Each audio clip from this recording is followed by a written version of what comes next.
un jour, une idée. Nous allons évoquer un thème, échanger sur un thème. C'est matin avec un homme de Dieu. Notre thème choisi, c'est élection 2011. Vous le savez, nous sommes pendant, bien sûr, l'année électorale. Cette année 2011, élection 2011, quelle implication pour l'Église, parce que l'Église ne doit pas regarder de loin se dérouler le processus électoral. Voilà pourquoi nous avons intéressé les hommes de Dieu avec ces sujets. Vous également, à la maison, vous pouvez intervenir avec le numéro qui s'affiche sur les bas de votre petit écran pour nous apporter votre participation pour parler et décortiquer ces sujets. Je suis avec le prophète Joël Francis du Centre missionnaire Philadelphie. Bienvenue, prophète. Et merci beaucoup. Très à l'aise. Très à l'aise. Les sujets? Le sujet est très intéressant et très pertinent. Quelle implication pour l'Église en cette année 2011? Vous aimeriez bien nous expliciter qu'attendez-vous par Église dans ces sujets? Merci bien. Église déjà, de part sur un plan purement géographique, je sais que l'implication du sujet concerne surtout notre pays, vu que nous parlons de cette période électorale. Mais le concept déjà Église n'est pas un concept qui est d'abord lié à un espace géographique. Parce que lorsqu'on parle de l'Église, dans le concept biblique, on parle de l'Église comme étant le corps mystique de Jésus-Christ. Lorsque Jésus a parlé avec Pierre, après avoir discuté sur qui dit-on que je suis, et Pierre a dit que tu es le Fils de Dieu vivant, Jésus a dit que tu es Pierre et sur cette pierre je bâtirai mon Église, mon ecclésia en grec. Et Jésus utilisait un terme un peu plus vaste que ce que nous connaissons aujourd'hui. Parce que nous parlons d'église en termes de bâtiment, en termes de dénomination, église catholique, église orthodoxe, église protestante, église baptiste, anabaptiste, église de réveil. Mais la pensée de Christ n'est pas d'abord dans les dénominations. Quand il a dit « je bâtirai mon ecclésia », il parle au fait d'un terme que tout le monde pouvait comprendre, que ses contemporains pouvaient comprendre. Ecclésia parle d'un parlement. En fait, c'est cette assemblée des citoyens majeurs qui se tenait aux portes des villes, au lieu où l'on devait siéger. C'était des parlementaires, au fait, des hommes qui réfléchissaient sur l'avenir de la cité et sur base de leur délibération, la vie devait être influencée sur le plan économique, social, politique, alimentaire, militaire. Tout ce qui devait influencer la cité était délibéré par l'Ecclésia. Ecclésia, déjà comme ça, par les Romains et par les Grecs, Ecclésia était aussi non seulement ce siège gouvernemental, mais Ecclésia rapporté aux Romains, c'était au fait ce Sénat qui se trouvait tout autour de l'empereur.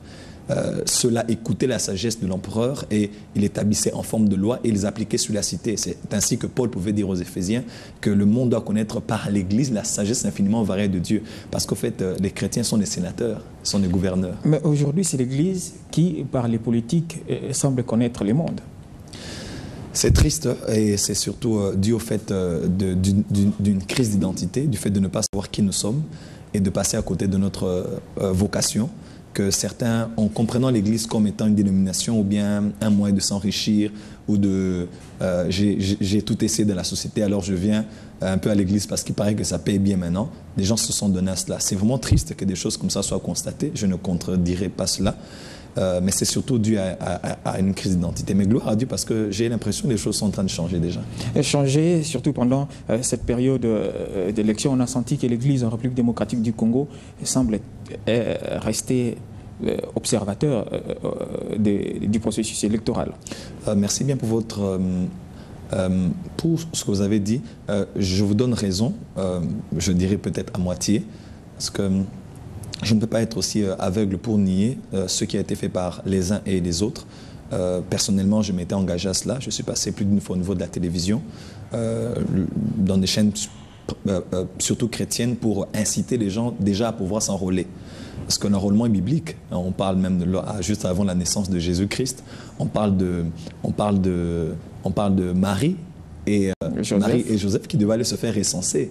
Et c'est dans ce contexte de recensement, dans ce contexte d'enrôlement que Jésus-Christ est venu au monde, que le Sauveur de l'humanité est venu. Et j'ai eu à passer plusieurs fois au niveau de la télé pour dire aux chrétiens, enrôlez-vous. Si vous dites que vous êtes plus de 80%, ne restez pas uniquement à prier, allez vous enrôler. Et j'ai aussi vu plusieurs hommes de Dieu avant moi, et pendant que je le faisais, passer à la télé, lors de plusieurs journaux, et aller se faire enrôler avec les médias pour inciter les chrétiens à en faire autant. Mais je ne crains que cela a été très minimal parce que je n'ai pas aussi vu, comme vous le dites, une très grande implication de l'Église. Est-ce que c'est l'Église qui doit influencer le déroulement politique d'un pays, ou bien c'est la politique qui doit prendre le dessus sur l'Église à ces jours? Parce qu'on se rappellera, il y a cela un peu plus tard, ou je le dirais un peu plus tôt, qu'aujourd'hui, l'Église avait une certaine ascendance sur tout ce qui s'est passé dans un pays. Oui, en fait, l'Église et l'État, l'Église et la politique ne sont pas des ennemis, mais ce sont des alliés qui visent un objectif commun de pouvoir travailler pour le bien de la terre sur laquelle Dieu les a établis. Le politique est un Congolais, le pasteur, le chrétien est un Congolais. Et déjà, de par ce fait, nous travaillons tous pour un même objectif. Nous travaillons pour que les choses aillent mieux dans la terre dans laquelle Dieu nous a établis. Mais dans la pensée de Dieu, celui qui doit influencer l'autre, c'est l'Église. En fait, quand Jésus disait « je bâtirai mon ecclésia », Jésus pensait exactement à ça. Il pensait à une institution spirituelle représentée par des hommes qui feraient partie d'une société. Donc, sinon, au fait, si le ciel était aussi glorieux que ça, Jésus nous aurait déjà repris le jour où nous leur avons donné nos vies. Mais s'il nous a laissés sur la terre, c'est parce que nous sommes dans ce monde, mais nous ne sommes pas de ce monde. Nous sommes le sel de la terre, la lumière du monde, et nous sommes appelés à influencer. Dans la pensée déjà de Dieu, Dieu pense à l'Église comme étant l'élément majeur pour emmener une société à s'améliorer. Déjà en tant que sel, pour pouvoir préserver de la corruption, en tant que lumière pour éclairer afin de chasser les ténèbres. Les choses ne devraient pas être le contraire, comme quoi les politiques dirigeraient les choses. J'ai toujours aimé, lors de la conférence nationale souveraine, nous nous rendons compte, bon, là je parlerai sur un concept purement global, parce que c'est vrai, je suis d'une église, je fais partie des assemblées de Dieu, mais ça n'exclut pas que le fait que quelqu'un qui est catholique est aussi chrétien. Voilà pourquoi tout au début je vous ai demandé de circonscrire sur les termes église. Voilà, donc exactement. Donc c'est bien au-delà de nos dénominations, c'est bien au-delà de nos clivages doctrinal. Nous croyons une femme doit prier avec un voile sur la tête, nous ne croyons pas. Jésus va au-delà de ça parce que ce ne sont pas les choses qui nous sauveront et Jésus ne viendra pas récupérer une église avec justement nos logos et nos papiers en tête. Pas du tout, il viendra récupérer des chrétiens qui lui ont donné sa vie. Et nous avons vu comme ça un homme comme Monseigneur Mosengo. Nous avons vu plusieurs personnalités religieuses s'impliquer et jusqu'à nos jours. Et je loue Dieu pour cela, mais je crois que nous pouvons faire plus. Nous pouvons faire plus. Quand je vois aujourd'hui, par exemple, le pasteur Ngoué Lunda, qui est un pasteur, mais qui a la tête de la structure qui fait avancer les choses par rapport aux élections, je dis que c'est un signal très fort. Quel que soit ce que les gens peuvent dire, peuvent essayer de politiser cela. Je ne suis pas de cet avis. Je vois plutôt les choses de manière spirituelle. Je me dis, si un homme d'église peut être à la tête d'une aussi grande institution pour faire avancer des choses, je dis que quelque chose est en train de se passer. Même si on peut le nier, mais c'est un pasteur qui est à la tête de cela. Mais l'observation spirituelle aujourd'hui est en train de ne pas trop bien être, comment est-ce que je dirais, compris par les chrétiens. Les chrétiens restent plus spirituels que physiques. Ils se disent, nous, c'est le salut qui est plus important que tout ce que nous pouvons faire sur la terre, même pendant, on ne peut pas trop s'impliquer pendant ces processus électoraux, ça importe peu. C'est une crise d'identité et si je peux profiter pour parler à tous les chrétiens qui me suivent, je leur dirai cela, je leur dirai arrêtons de penser à cela, sinon Jésus nous aurait déjà récupérés pour aller au ciel. Et du reste, le ciel n'est pas l'asile de ceux qui ont échoué sur la terre. Dans l'Apocalypse, on dit celui qui vaincra, à celui qui vaincra, il sera donné. Donc si vous n'êtes pas vaincu sur la terre, vous n'aurez rien. Et le ciel n'est pas le refuge de ceux qui ont échoué dans la vie pour dire Nzambe yaka yaka et puis je vais partir. Non, nous sommes sur la terre pour influencer. Et c'est triste parce que ce que vous avez dit, c'est ce qui est vécu. Et je dirais à tous les chrétiens de ne pas rester dans la défensive pour se dire bon, laissons Dieu faire les choses, laissons la volonté de Dieu. Du reste, si Dieu veut quelque chose, il va l'accomplir. L'homme que Dieu a prévu, Dieu va l'établir. Non, la destinée n'est pas un fatalisme. La destinée n'est pas une fatalité. Comme ce que Dieu dit, il va l'accomplir. La terre promise était là pour tous. Mais ils ne sont pas entrés parce qu'ils n'ont pas joué leur rôle. Donc Dieu peut nous avoir prévu, Dieu peut avoir prévu pour nous en tant qu'Église chrétienne, je parlerai à tous les chrétiens, un avenir glorieux pour le Congo, un leader glorieux pour le Congo. Mais si nous ne prenons pas nos responsabilités, nous ne prenons qu'à nous-mêmes. Vous savez, monsieur, il est très irresponsable d'avoir ce concept selon lequel si je réussis, c'est Dieu, si j'échoue, c'est le diable. Donc, c'est une fuite de responsabilité. Même lorsque nous voyons, par exemple, plusieurs Congolais qui disent que Mboke est bébé à cause à Mobutu et bébé à cause à Mzee Laurent Kabila, non, c'est aberrant de pouvoir penser à ça. Jésus a rencontré un homme auprès de la piscine et il a posé la question, veux-tu être guéri? Et il dit, je n'ai personne. C'est une fuite de responsabilité. Qu'est-ce que toi tu peux faire? Est-ce que tu veux être guéri? Est-ce que tu as la volonté de te lever et de marcher? Dommage que plusieurs maintenant, on jette tout sur la tête des autres. C'est à cause de ceci, à cause de cela. Et mon message que je passe à l'Église, de dire à l'Église de prendre ses responsabilités et de jouer le rôle pour lequel Dieu l'a appelé. C'est-à-dire d'être sénateur, de faire partie de la chambre haute, parce qu'au fait l'Église est née dans la chambre haute, le Sénat fait partie de la chambre haute. Donc, mais pensez-vous que cette diversité des confessions serait à la base de tout ce que nous sommes en train de vivre aujourd'hui? Oui et non.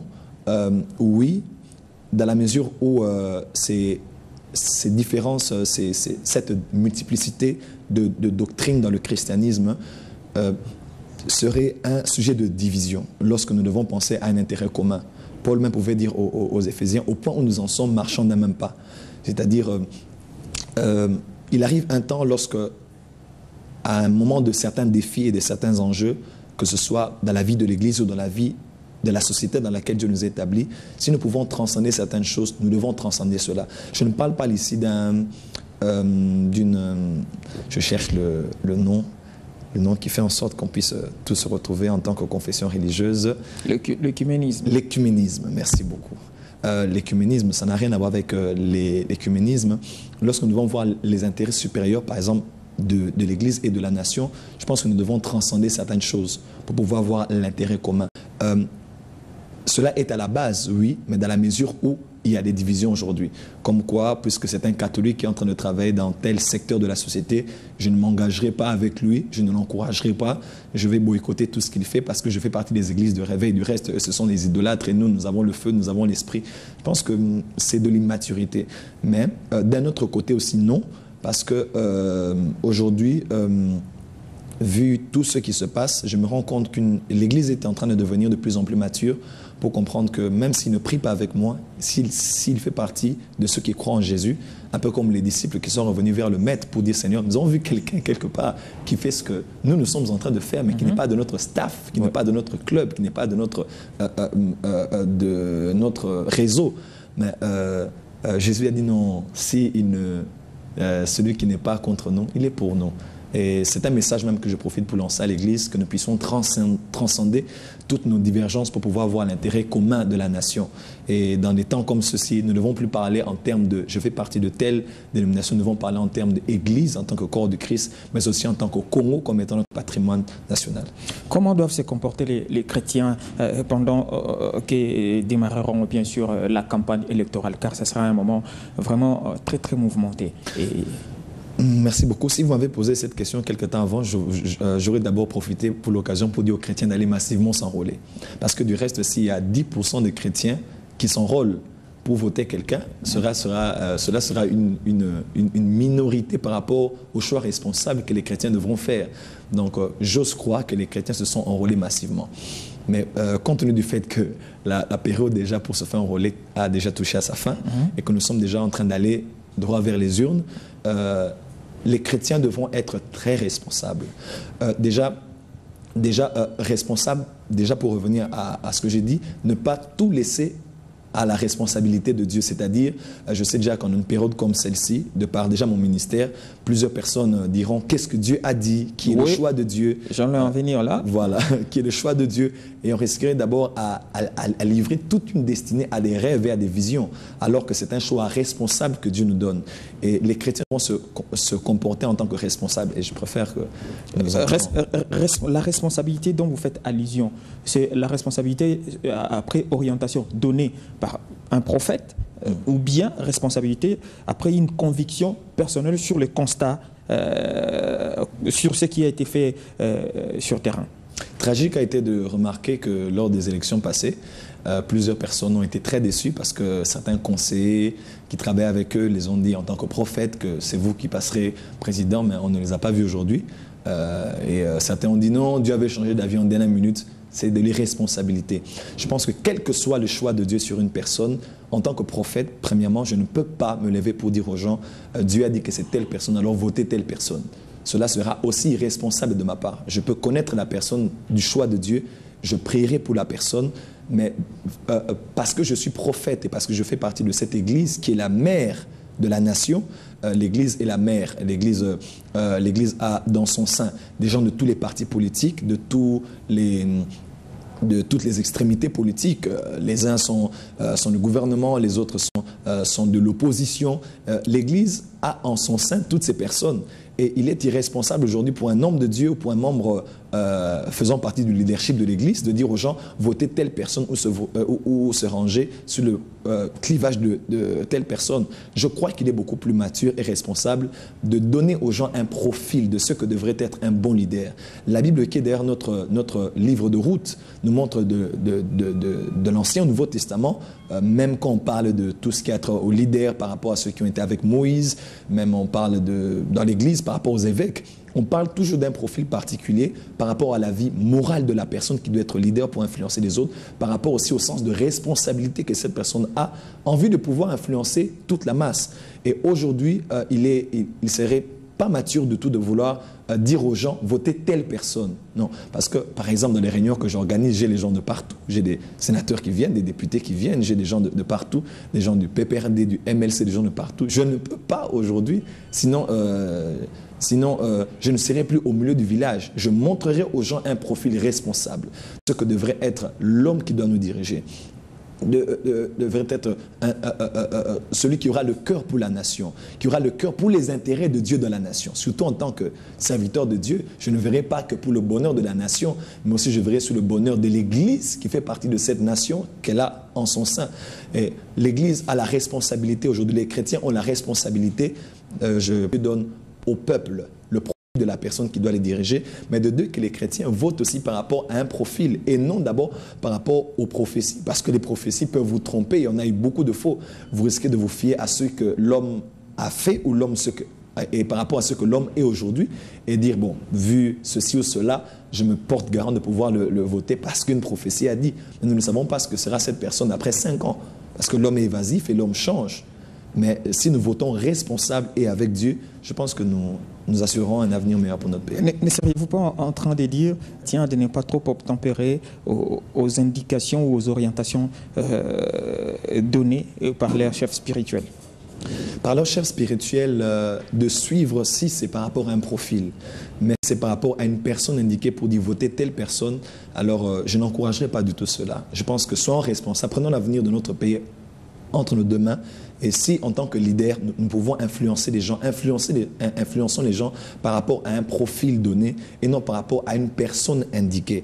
Sinon, nous allons diviser l'Église et nous ne serons plus cette Église qu'au milieu du village qui rassemble tout le monde. Parce qu'on saura que le prophète Joël Francis Tatou est de tel clivage politique et je n'aurai que dans mes réunions les personnes de ce clivage. Et automatiquement, je fais un frein à l'évangile de Jésus-Christ qui rend les hommes libres et qui fait des hommes des hommes totalement libres, comme dirait Paul aux Éphésiens, ni juifs, ni grecs, ni hommes, ni femmes. Je crois que cela, c'est beaucoup plus responsable. Estimez-vous à combien de pourcents la participation de l'Église dans ces processus électoraux, en commençant par, bien sûr, l'enrôlement jusqu'à aujourd'hui? Bon, j'aurais été de la CNI, j'aurais vu les fiches. Et vous vivez avec les chrétiens, vous lancez des campagnes, vous venez de le dire tout à l'heure, que non, vous lancez des messages à la télé pour demander aux chrétiens d'aller s'enrôler, ça et là. Personnellement, après vos messages, est-ce que cela a eu des effets? Oui, cela a eu des effets, mais je ne crains que cela ait été une très faible participation. J'aurais voulu qu'on remonte le temps pour qu'on en fasse plus, mais je crois qu'il n'y a pas que les chrétiens au Congo, il y a beaucoup de communautés, la communauté islamique et tant d'autres. Et je crois que si nous sommes plutôt responsables, les États-Unis n'est pas qu'un pays dans lequel on ne retrouve qu'une majorité des chrétiens. Il y en a tout plein aujourd'hui en Espagne, en Italie et dans tant d'autres pays encore. Mais s'ils peuvent assurer l'avenir de leur pays, ce n'est pas d'abord parce qu'ils sont chrétiens, mais parce qu'ils sont responsables quant au choix qu'ils doivent faire.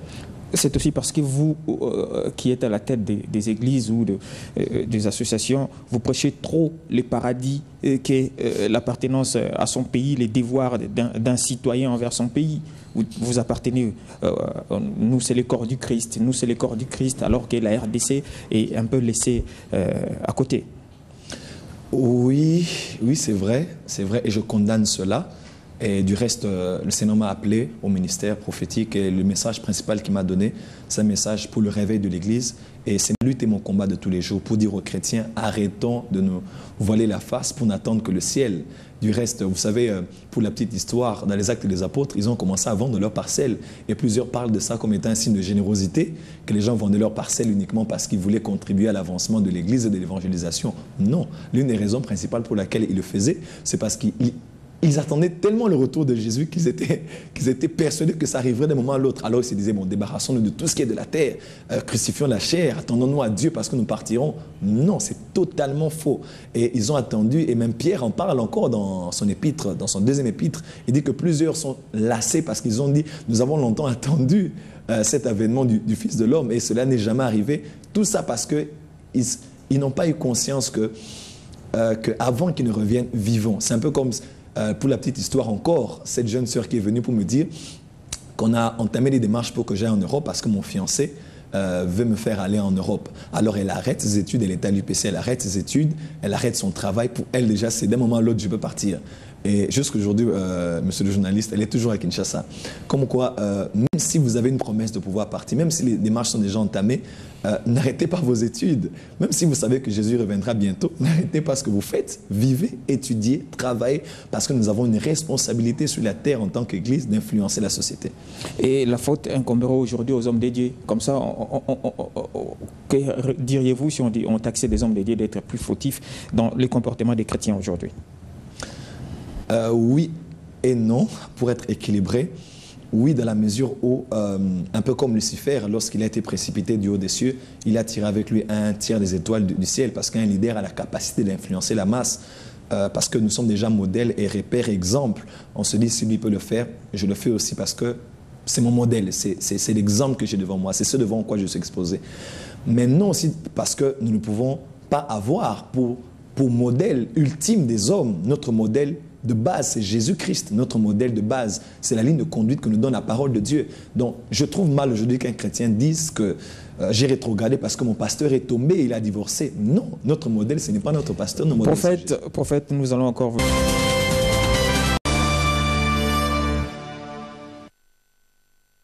En fait, moi, je pense que les positions que les différentes églises, confessions religieuses peuvent prendre sont un peu assez controversées.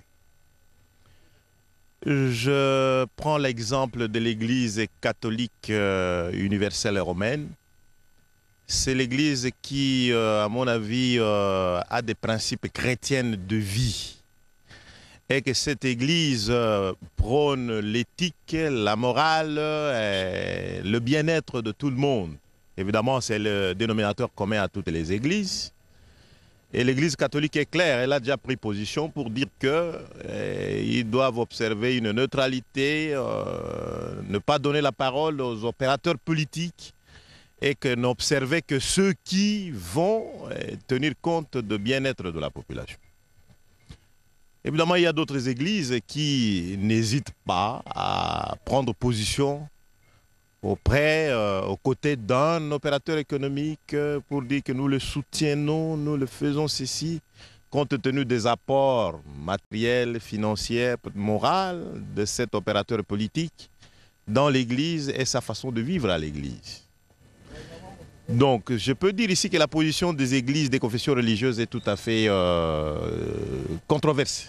Les pasteurs, prêtres, pasteurs, évangélistes, sont des hommes et des dieux et qu'ils sont responsables d'une portion des hommes congolais.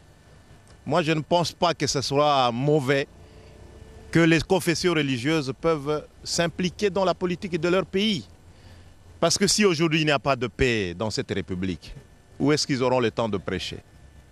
S'il n'y a pas des élections apaisées dans ces pays ici, quand est-ce que les chrétiens auront le temps pour aller à l'église? Je crois qu'il est bien, eux aussi doivent jouer le milieu de l'église, de la chapelle, s'il faut du village, pour que les élections se passent dans de bonnes conditions. Il ne faut pas que les églises soient là pour envenimer la situation. Ce n'est pas bon. Le rôle de l'église, c'est... Il y a un terme que tout le monde dit souvent, l'église au milieu du village. Ça veut dire que l'église doit être capable de donner le bon conseil à ses croyants. quand les églises prennent position, ce ne sont pas les églises, ce sont les personnes qui sont responsables des prédications à ce moment-là qui prennent des positions. Mais ce n'est pas... Il y a la position de l'église, il y a la position des personnes qui prêchent. Donc il y a la part des choses à faire. Est-ce que l'orientation qu'on donne n'a pas des implications négatives ou néfastes sur le plan social? C'est ce qu'il faut voir, mais je crois qu'il est de bon aloi que l'Église oriente ses croyants. Moi, je crois que c'est tout à fait acceptable. Ça sera difficile pour moi de répondre directement à cette question parce que nous avons plusieurs cultures, nous avons plusieurs églises et chacune des églises a pratiquement sa philosophie. Je ne sais pas quelle est la philosophie d'une église, ce qu'il va donner à ses adeptes par rapport à cette question des élections. Mais quant à mon église, on est là, l'église se prépare pour ces élections de 2011. Même si l'église donnait une orientation, mais ça sera difficile pour que les adeptes puissent au moins le suivre. Donc moi je pense que la bonne politique serait de laisser les adeptes libres, de pouvoir choisir le candidat de leur choix. L'influence n'apportera rien pratiquement, même si on peut influencer aujourd'hui. On dit par exemple de voter X. Et qu'arriver maintenant parce que de l'autre côté, à l'isoloir, le fidèle sera seul. Face à sa conscience, face à tout. Et par rapport à, au lieu de voter X que vous l'avez demandé de voter, lui vote Y. Vous voyez pas que non, votre influence là n'a rien porté. Donc il fallait laisser les fidèles calmes, libres, seulement de leur demander de voter utile par rapport à ce qu'ils sont en train de voir.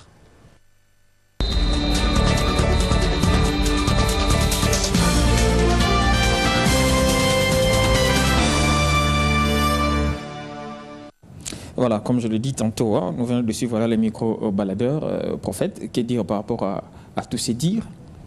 J'ai beaucoup aimé, surtout du député national qui a parlé au nom de l'Église catholique romaine. J'ai beaucoup aimé ce qu'il a dit. Et mon souhait aussi, c'est que, par exemple, pour ceux des assemblées de Dieu ou des églises de réveil, de pouvoir en faire. Nous voulons des élections très apaisées, nous voulons de la neutralité. Et nous voulons surtout que, à part le fait de pouvoir voter et des résultats des votes, qu'après cela, qu'il n'y ait pas de trouble. Nous voulons la paix et que nous puissions accepter la personne qui sera choisie. Parce que si nous croyons qu'il y aura un heureux gagnant, c'est que nous croyons aussi que les élections vont très bien se passer. Alors si nous croyons que la personne qui sera élue par nous sera par nous, alors croyons aussi que ce processus se fait en paix. Donc ne venons pas dire demain que tout a été triché, que le système informatique avait été travaillé. Alors sinon, nous n'allions pas aller nous faire enrôler et même aller voter. Alors arrêtons tout. Mais puisque nous avons déjà commencé, nous sommes entrés dans le train, allons-y jusqu'au bout. Et la personne qui sera choisie, acclamons la personne. Et pour les personnes qui vont perdre, vous n'avez perdu qu'un poste, mais vous n'avez pas perdu le fait que vous êtes congolais et que vous pouvez travailler d'une manière ou d'une autre pour l'avancement du pays. Est-ce qu'il vous arrive aussi de prêcher élection lors de vos réunions? Le sujet de l'élection peut... Certes, c'est vrai que la parole de Dieu s'actualise. Nous prêchons aussi par rapport à notre contexte de vie. La dernière réunion dans laquelle j'ai prêché dans mon ministère, en introduisant, j'ai parlé des élections. J'ai parlé de l'enrôlement. Quand je parlais de Marie et de Joseph, j'ai aussi posé la question aux chrétiens s'ils s'étaient fait déjà enrôler.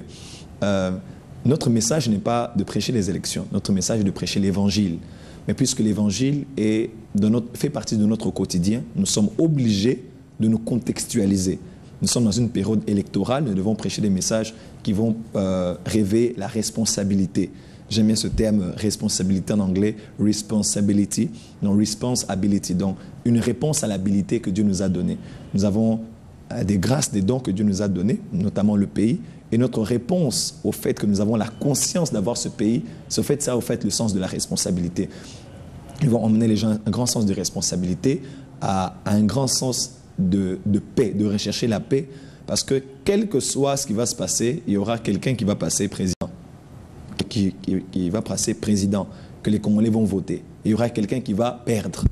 Mais quel que soit ce qui va arriver, nous avons besoin qu'après cela, nous ayons la paix. Ça, c'est vraiment notre souhait.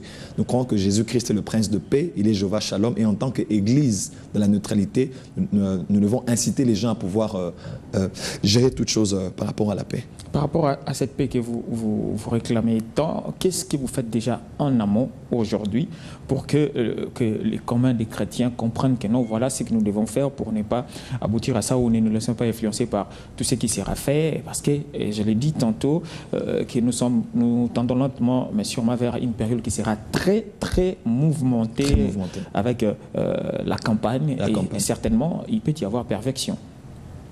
Oui, bon, c'est une période, comme vous avez dit, très mouvementée. Il y aura des uns qui diront que les hommes de Dieu ne doivent pas faire la politique. Il y a des chrétiens qui devront aller se présenter comme députés. Devront-ils être députés d'un parti, d'un autre, indépendant, pour être dans la neutralité? Bref, il y aura un peu de tout pendant cette période. Mais je pense que les avis seront partagés et je pense qu'il y a à boire et à manger. Déjà, quelqu'un m'a posé la question dernièrement, est-ce qu'un chrétien peut être député national par rapport à tel parti ou bien devrait être indépendant? Donc il y a tout plein de choses là que nous respectons les avis des uns des autres, mais notre souci, c'est que tout se passe dans la paix. Et par rapport à cette paix, qu'est-ce que nous faisons en tant qu'Église? Je crois que je peux parler au nom de l'Église, mais je parlerai aussi en mon nom personnellement, parce qu'en tant que leader d'opinion, en tant que leader par la grâce de Dieu, nous influençons une grande masse. Nous prêchons déjà la parole de Dieu. Ça, c'est vraiment la base de ce qui régit tout ce que nous faisons. Par la parole de Dieu, nous montrons aux gens comment ils doivent se comporter, comment ils doivent se conduire, comment ils doivent faire avancer les choses. J'ai beaucoup aimé un enseignement que mon pasteur a donné récemment sur le leadership. Il a parlé de type de leader. Je pense que ces genres d'enseignements déjà nous font situer par rapport aux personnes, par rapport à la personne que nous devons choisir face à nos responsabilités. Et à cause de ça, j'inciterai tous les chrétiens de pouvoir voir les choses par rapport à la perspective de la parole de Dieu, et surtout aux leaders de pouvoir prêcher la parole de Dieu de la neutralité. Je n'aime pas beaucoup ces gens qui utilisent la Bible pour donner le portrait d'un homme politique, pour dire que regardez telle personne, il ressemble beaucoup à ceux qui... cela, c'est exploiter la parole de Dieu pour des fins personnelles. Je suis citoyen congolais, je peux avoir une inclinaison pour quelqu'un, du reste, j'irai voter quelqu'un, ne vous en faites pas. Je n'irai pas voter Jésus-Christ. Vous êtes sur la terre. Je suis sur la terre, je n'irai pas voter le Saint-Esprit, j'irai voter un homme. Mais je n'ai pas le droit d'imposer mon choix devant tout le monde pour dire que regardez dans la Bible, regardez d'ailleurs ce texte de la Bible, ça parle, est-ce que ça ne parle pas vraiment de cette personne que vous voyez? C'est sûrement lui le choix de Dieu. Je pense que c'est exploiter la parole de Dieu pour cela. Donc montrons juste le profil, je crois que c'est le plus important. Les profils, comment montrer les profils à ces croyants, dire que vous devez avoir telle autre orientation? La parole de Dieu a beaucoup d'exemples, a beaucoup de profils d'un leader qui est choisi par Dieu, un homme selon le cœur de Dieu. Il y a tout plein de points qui parlent d'un bon leader. Dans l'Ancien Testament, l'un des exemples majeurs dans lequel Dieu est en train de pouvoir peindre l'exemple d'un bon leader, c'est lors de la décentralisation du pouvoir, du leadership de Moïse.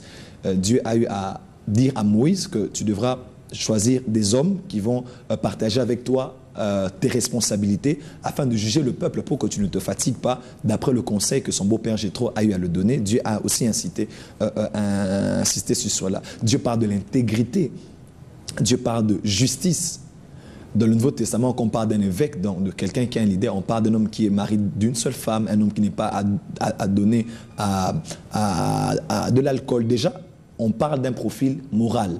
Donc, il y a un sens tout à fait spirituel, un sens tout à fait moral. Et je crois que ceux qui lisent la Bible peuvent voir. Mais déjà, s'il faut que je prenne 2 ou 3 exemples comme ça d'un bon profil, l'intégrité est l'un des exemples les plus en vue dans la parole de Dieu. Déjà, dans plusieurs profils que Dieu démontre pour parler de son choix, Dieu parle surtout d'un homme intègre, un homme qui est loyal, un homme qui a un grand sens d'intégrité. Et nous avons besoin de ça aujourd'hui. Nous sommes fatigués de la corruption dans notre pays. Nous sommes fatigués de ces personnes qui usent de la confiance que nous les avons fait pour pouvoir s'enrichir et ne penser qu'à eux. Nous avons besoin des hommes intègres qui savent rendre des comptes à la population, qui savent rendre des comptes du choix que nous avons posé sur eux. Mais vraiment, quelle que soit cette personne, si elle n'est pas intègre, je ne la voterai pas. Voilà, nous tendons lentement, M. Oma, vers la fin avec vous, car il y a un deuxième invité qui doit intervenir tout à l'heure. Mais une toute dernière question. Vous êtes prophète, et comment se porte la santé de la RDC spirituellement? Wow. Beaucoup de choses à dire à ce sujet. Je me suis retrouvé en dehors du pays et un aîné bishop m'a posé la même question. Je lui ai dit, Dieu du haut des cieux, assis sur son trône, s'il peut regarder la carte de l'Afrique ou bien de l'Afrique centrale. Au prophète, il y a quelqu'un en ligne. Allô? Allô, bonjour. Bonjour. Oui, vous nous appelez d'où et on vous appelle comment?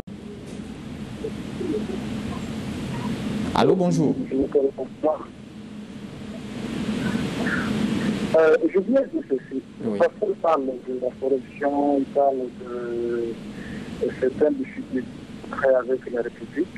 Mais moi, j'ai une question à lui poser. Est-ce qu'ils ont déjà une fois prêché dans les églises à titre de demander à la population de payer l'impôt, et comme la loi demande, parce qu'il me dit dans la Bible qu'à César, ce qui est à César, à Dieu, ce qui est à Dieu.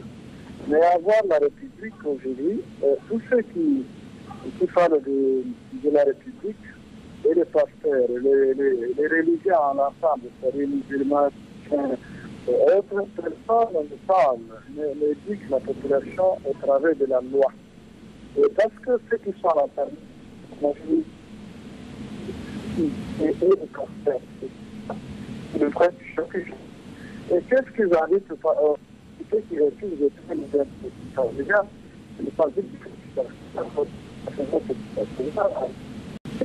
et là, ceux qui refusent de payer entièrement l'impôt, la population ne paye pas l'impôt. Et à cela, tout le monde crie de long de la journée, il doit rendre le pays, au petit moment où personne ne veut payer l'impôt. Alors, à quoi, et avec quoi Kabila pourra arranger ce pays-là? Et comment cherchez-vous l'indépendance morale, physique, spirituelle, du moment où vous n'avez pas de moyens? Cela n'entraîne pas aussi à ces personnes de se faire corrompre, à ce que les citoyens soient des gens de mauvaise moralité. Donc, lorsque les gens ne payent pas leur impôt, ça aussi c'est un revenu qui doit permettre aux gens, l'État, d'avoir le moyen nécessaire pour garantir la sécurité physique, morale et autres. Mais lorsque ce revenu n'est pas. Et comment les pasteurs pensent que le pays, la corruption peut finir? Voilà, c'était ça ma contribution. Merci de votre appel. Pasteur, vous l'avez écouté, bien que la communication nous a semblé un peu difficile. Une réponse par rapport à sa préoccupation? Je me demande s'il fait partie d'une église, et si tel est le cas, peut-être que c'est dans son église qu'on ne parle pas de ces choses par rapport au devoir civique, parce que la parole de Dieu a beaucoup de bases civiques, et du reste, la plupart des grandes constitutions de ce monde tirent leurs origines de la parole de Dieu. Je ne sais pas si c'est dans son église que cela n'est pas dit et prêché, mais dans la mienne, par exemple, je ne prendrai qu'exemple du mien, nous prêchons beaucoup sur la vie chrétienne réaliste et responsable par rapport à ce que Dieu demande de nous ici-bas sur la terre. Nous devons payer l'impôt, nous devons acheter des vignettes pour les voitures, nous devons faire toutes ces choses. Et je ne pense pas que c'est d'abord la responsabilité. Être en règle avec l'autorité établie. Avec l'autorité établie avec la loi. Mais je ne pense pas que c'est d'abord la responsabilité de l'Église, sinon on risque de tout jeter à l'Église. Votre fille s'est mal comportée, non, c'est à cause de l'Église dans laquelle elle prie. C'est le pasteur qui ne les prêche pas sur la crainte de Dieu. Votre monsieur qui travaille chez vous au bureau, il fait partie d'une église, et parce qu'il vole, c'est la faute du pasteur, parce qu'il ne prêche pas sur la bonne gestion des finances. Non, là c'est vraiment une fuite de responsabilité, et ça c'est salir l'Église pour rien. Je crois que nous devons être responsables. Si la famille ne joue pas son rôle, si vous ne jouez pas votre rôle en tant que chef d'entreprise, ne jetez pas la responsabilité sur l'Église, bien qu'elle est aussi responsable parce qu'elle doit enseigner ces choses. Mais si quelqu'un ne fait pas ce que l'Église dit, pourquoi devons-on devra-t-on toujours s'en prendre à l'Église aujourd'hui? Finissons avec la question que je posais tout à l'heure au sujet de la santé spirituelle de la RDC, car vous devez laisser place à un deuxième invité qui est déjà là. Merci. Si Dieu regarde du haut des cieux ce pays, Dieu regarde plus l'Église qui est dans ce pays que le pays en lui-même. Et c'est mon cœur, c'est mon fardeau pour cette génération. Dieu est impliqué dans tout ce qui a trait à notre société, à notre pays, le Congo. Mais Dieu est plus impliqué dans l'Église du Congo que le Congo lui-même. La Bible déclare que si mon peuple sur qui est invoqué mon nom s'humilie, prie et cherche ma face, ainsi de suite, à la fin il dit « et je guérirai son pays ». Donc Dieu parle d'abord du peuple sur qui est invoqué son nom, de son peuple qui fait partie d'un pays. Si ce peuple prend ses responsabilités, alors le pays aussi sera guéri. Mon cœur n'est pas d'abord de pouvoir parler aux Congolais. Mon cœur, à moi en tant que prophète, est d'abord de parler à l'Église qui fait partie de ce pays et de leur dire de se réveiller en prenant leurs responsabilités. Je pense que Dieu nous donnera d'autres occasions dans lesquelles nous aurons à pouvoir approfondir ce sujet pour dire maintenant qu'est-ce que l'Église doit faire par rapport au réveil qui est en train d'arriver. Parce que le réveil n'est pas qu'un réveil où nous prions en langue, il y a des grandes campagnes d'évangélisation. Le réveil est un réveil de renouvellement d'intelligence où nous prenons nos responsabilités, où que nous soyons avocats, ingénieurs, médecins, architectes où nous influençons notre société dans le domaine de la mode, de l'économie. Et c'est même du reste ce dans quoi moi je suis et ce pourquoi je travaille. Dieu nous donnera une occasion certainement pour approfondir le sujet. Merci, prophète Joël Francis Tantou du Centre missionnaire Philadelphie, d'avoir accepté notre invitation. Voilà, nous allons conclure, nous allons terminer avec lui et laisser la place à un autre. Celui-là, c'est un pasteur, il s'appelle Eric Senga, il est pasteur de l'aumônerie protestante de l'ISTA, Institut supérieur des techniques appliquées.